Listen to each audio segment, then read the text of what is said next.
Welcome back, everybody. I'm going to do another tabletop review today, this time of Walther PPK, and in this instance this is the Smith and Wesson version. We'll pull the gun forwards. We're not going to get too carried away here with disassembly or anything, but show you a few features of the firearm. It is a true Walther PPK in all respects, except Smith and Wesson did do some tweaks to these firearms. Such as the longer tang here to protect your hand from slide bite, which was actually kind of a welcome improvement, but some people don't care for it.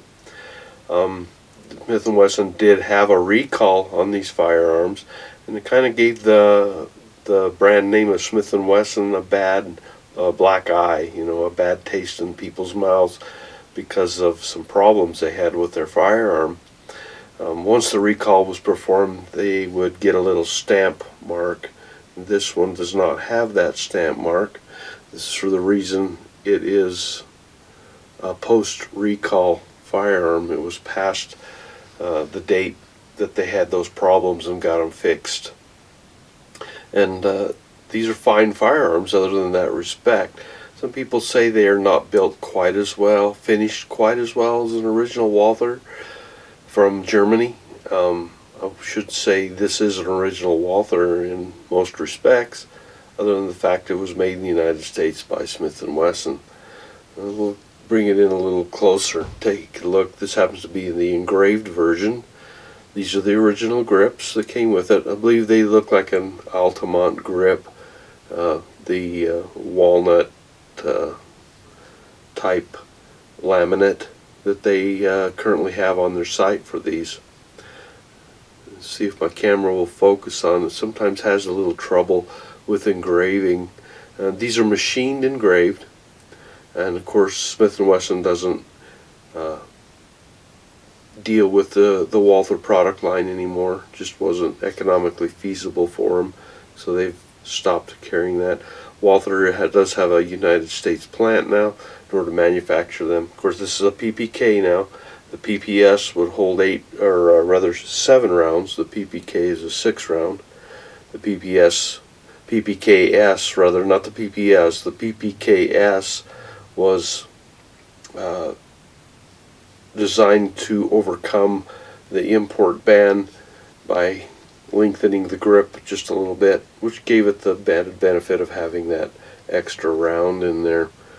And you can see it's plainly marked engraved PPK on it, and you can see the Smith & Wesson roll mark on it also. This one's in 380 ACP. I believe they did make them also in 32. Another closer look at the grips. Ultimate actually makes some of my favorite grips.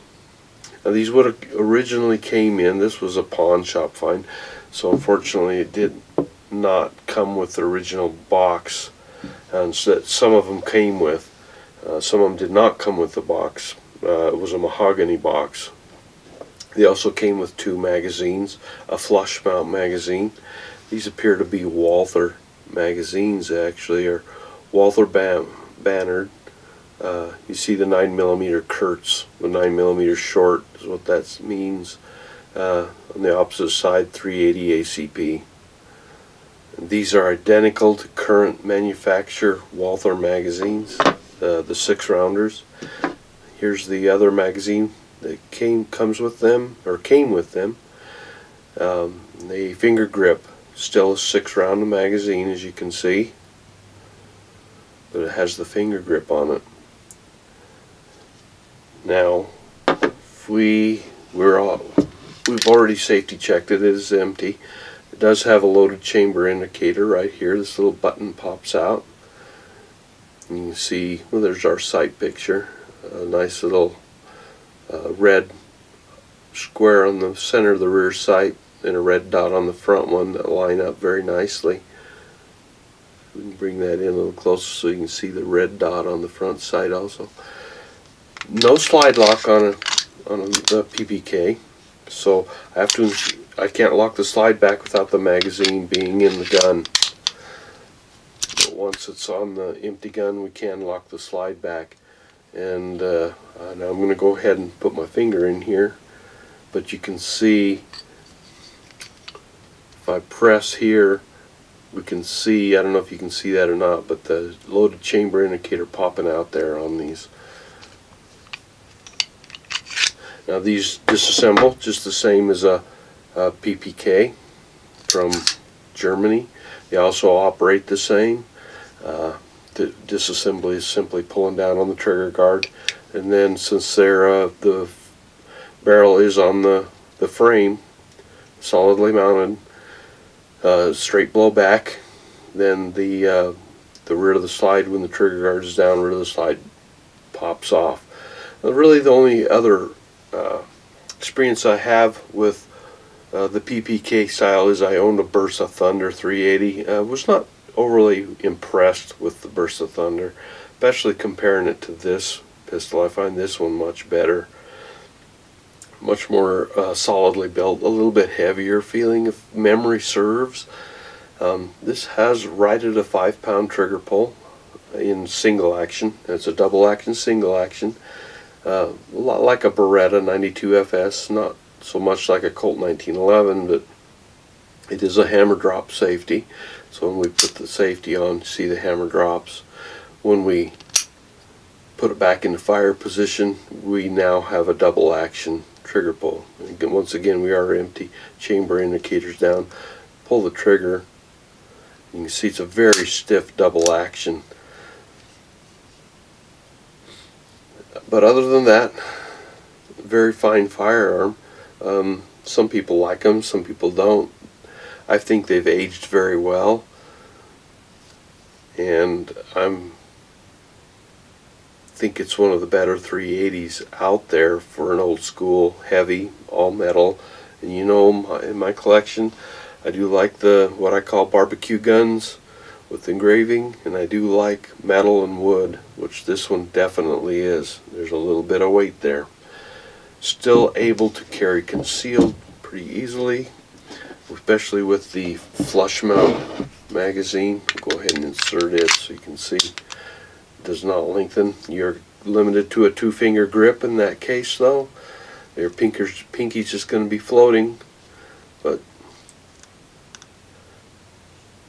if that doesn't bother you, as you're going to run into that on a lot of these miniature compact 380s and even some 9mm, you're going to have a floaty rear finger, lower finger. I'll go ahead and throw this one back in so you can see the. Now I've got a full grip with that finger grip. It was the same as the Bursa Thunder 380. Had the exact same setup. And my shield is the same way. 9mm shield. I put finger extensions on it on purpose, so on all the magazines. But there we have it. So 6 + 1, so 7 rounds total in this configuration of 380 ACP. So there it is, a close-up view of an old Smith and Wesson PPK.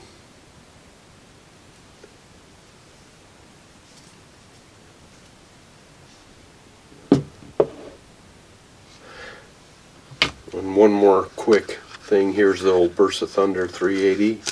I just happen to have this holster still hanging around, and to show you almost a perfect fit in it. Works perfectly on this Walther. A little bit shorter in the barrel area. I don't know if that's configuration of the trigger guard area here, or if the barrel is actually a little bit shorter, but nonetheless works good enough for my purposes. Retention holster, showing you the size similarity between this and a Bursa Thunder 380. So anyway, there we go. Thanks again for watching. We'll see you next time.